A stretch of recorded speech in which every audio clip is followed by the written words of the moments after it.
për mua janë dy qasje, para si tifoz, jo si tifoz, vetëm si tifoz i Shqipërisë, por edhe si tifoz i futbollit.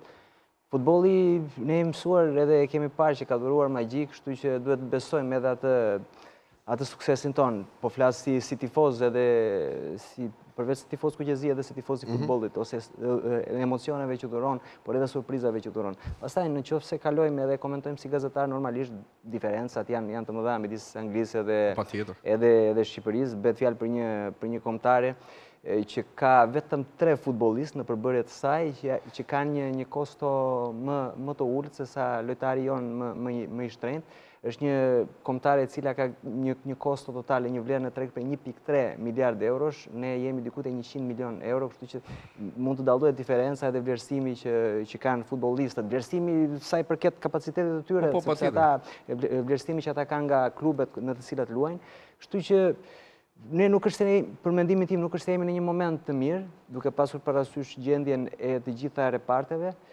Në ofensiv shpresoj që këta lojtarë të cilët ne kemi të mund të bëjnë diferencën. Kemi një Uzuni që tashmë është pikë së pari duhet të shikojmë, po ka ndryshuar ambient, ka luajtur 3 takime, nuk është se mbi 100 minuta që është aktivizuar në Major Soccer League, kështu që i duhet kohë dhe atij për të përshtatur. Megjithatë është një lojtar i cili në La Liga 2 nuk është se nuk i kanë munguar golat, kështu që është një lojtar që ditë shënoi. Një Rej Mana i cili na u përgjigj gjithë atyre dyshimeve sot, gjithë atyre dyshimeve që ne kemi pasur sa i përket gjendjes së tij pas atij incidenti që pati 2 javë më përpara në kampionatin turk. Gjithashtu kemi një Broja i cili luajti vetëm 10 minuta. Ne të gjithë dëshirojmë ose kemi në mendjen tonë atë Brojën i cili më përpara ka bërë diferencën, sidomos në sfida të vështira. Normalisht ai luan në Premier League, por është larg asaj formës së tij edhe asaj formës që ne do të dëshironim optimale. Dëmtimet kanë bërë të vetëm patjetër. Shokët e ekipit paktën një deklaratë të bërë nga shoku i tij ekipit, Brian, i cili shënoi në sfidën e fundit që patën me West Ham. Ata kujdes Brojën, nuk është një lojtar aq i thjesht për tu marrë edhe për ta konsideruar, pasi është një lojtar i cili e bën diferencën. Shpresojmë që ai të ketë drejt, normalisht ata stërviten bashkë. Tani është kohë, është momenti, tani duhet na duhet shumë.